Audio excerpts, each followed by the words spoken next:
president's challenger was also in New York, also facing some difficult questions.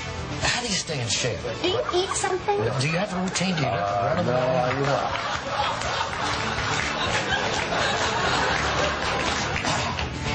it's like Nerf Crossfire.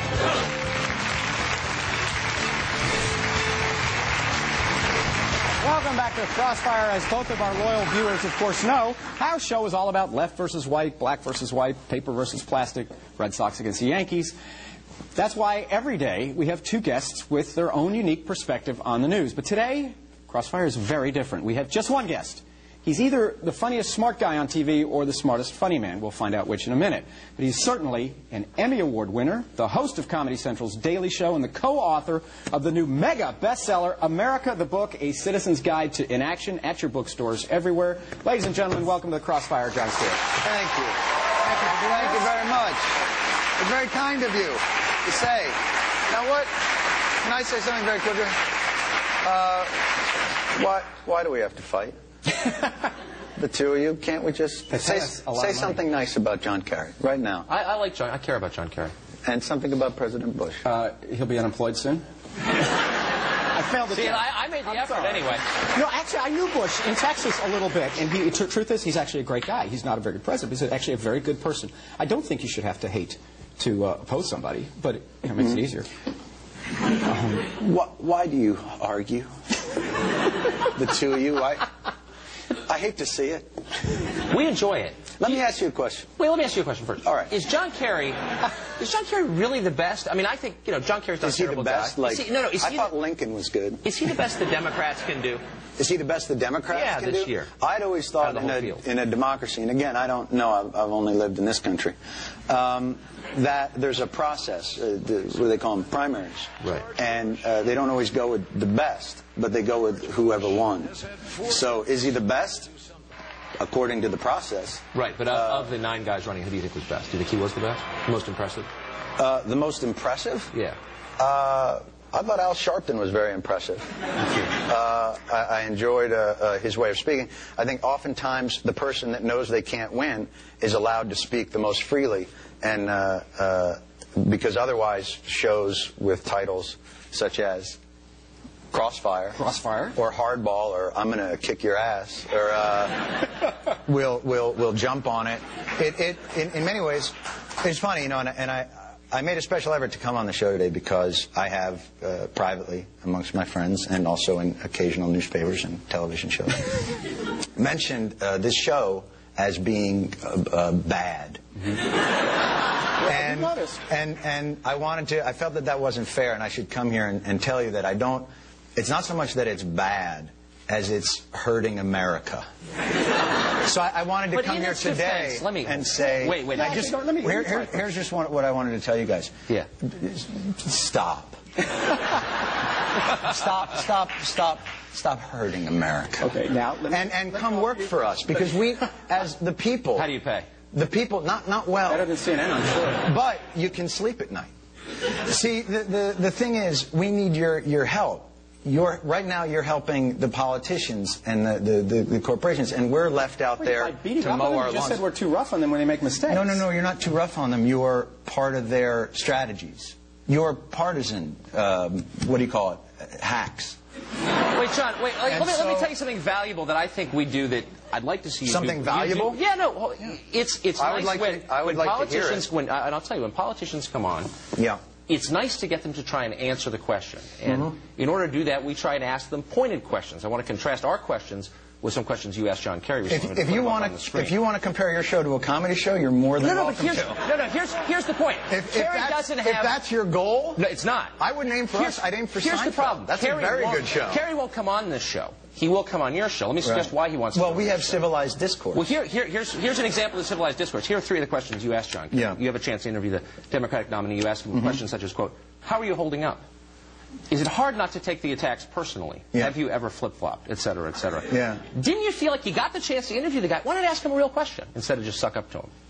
Yeah, how are you holding up is a real suck-up. And I actually was giving him a hot stone massage. It sounded that way. As we were doing it. It did. You know, it's interesting to hear you talk about I felt the my sparks between you. responsibility to the, you know, I didn't realize that, and maybe this explains quite a bit. No, the opportunity. Is that the news organizations look to Comedy Central for their cues on integrity. So what I would suggest is, when you talk about you're holding politicians' feet to the fire, I think that's disingenuous. I think you're... How are you holding up? I mean, come on. No. I don't, but my role isn't, I don't think... You can ask him a real question, don't you think? Instead of saying, you know... I don't think I have to. By the way, I also asked him, you know, were you in Cambodia? But I didn't really care. Because I don't care, because I think it's stupid. Well, but my point is this. If your idea of confronting me is that I don't ask hard-hitting enough news questions, we're in bad shape, fellas. We're here to love you, not confront you. No, but what I'm saying is this. I'm not. I'm here to confront you because we need help from the media, and they're hurting us. And it's the idea is... If the indictment... Let me get this straight. If the indictment is... if the indictment is, and I have seen you say this, that Crossfire reduces everything, as I said in the intro, to left, right, black, white. Yes. Well, it's because, see, we're a debate show. It's like saying the Weather Channel reduces that'd be everything great. to a storm front. I would love to see a debate show. in a 24-hour day where we have each side on as best we can get them. That would be great. And have them fight it out. To do a debate would be great. But that's like saying pro wrestling is a show about athletic competition. Sorry. I think you're a good comedian. I think your lectures are boring. Let me ask you a question on the news. No, this is theater. I mean, it's obvious. How old are you? 35. And you wear a bow tie. Yeah, I do. I do. So this is... No, I know. So You're right. No, let me just go. No, come on. And listen, I'm not suggesting that you're not a smart guy, because those are not easy to tie. But the thing is that you're doing theater when you should be doing debate, which would be great. No, it's not honest. What you do is not honest. What you do is partisan hackery. And I'll tell you why I know it. You have John Kerry on your show, and you sniff his throne, and you're accusing us of partisan hackery? Absolutely. You've got to be kidding, man. You're on CNN. The show that leads into me is puppets making crank phone calls. What is wrong with you? Well, I'm just saying, there's no reason for you, when you have this marvelous opportunity not to be the guy's butt boy, to go ahead and be his butt boy. Yes, It's embarrassing. I was absolutely his butt boy. I was so far. You would not believe what he ate 2 weeks ago. You know, the interesting thing that I have is you have a responsibility to the public discourse. And you fail miserably. School, I think. You need to go to one. The thing that I want to say is, when you have people on for just knee-jerk, reactionary talk... Wait, I thought you were going to be funny. Come on, be funny. No, I'm not going to be your monkey. Go ahead. I watch your show every day, and it kills me. I can tell you love it. It's so painful to watch. You know, because we need what you do. This is such a great opportunity you have here to actually get politicians off of their marketing and strategy. Yeah, it's someone who watches your show and cannot take it anymore. I just can't. What's it like to have dinner with you? It must be excruciating. Do you like lecture people like this? Or do you come over to their house and sit and lecture them? And, you know, they're not doing the right thing, that they're missing their opportunities, evading their responsibilities? If I think they are. Look, I wouldn't want to eat with you, man. That's horrible. I know, and you won't. But the thing I want to... Don't you see that's the issue I'm trying to talk to you guys? I actually believe... I had a lot of friends who worked for President Bush. I went to college with Neither of us was ever in the spin room, actually. No, I did. I went to Larry King's room. They actually believe what they're saying. They want to persuade you. That's what they're trying to do by spinning. But I don't doubt for a minute these people who work for President Bush, who I disagree with and everything, they believe that stuff, John. This is not a lie or deception at all. I think they believe in him. Just like I believe in my guys. I think they believe President Bush would do a better job.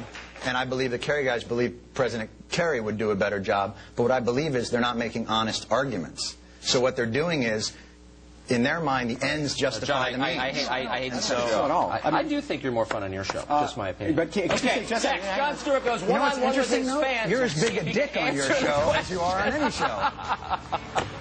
Now you're getting into it. I like that. Yeah. Okay, we'll be right back. Eastern.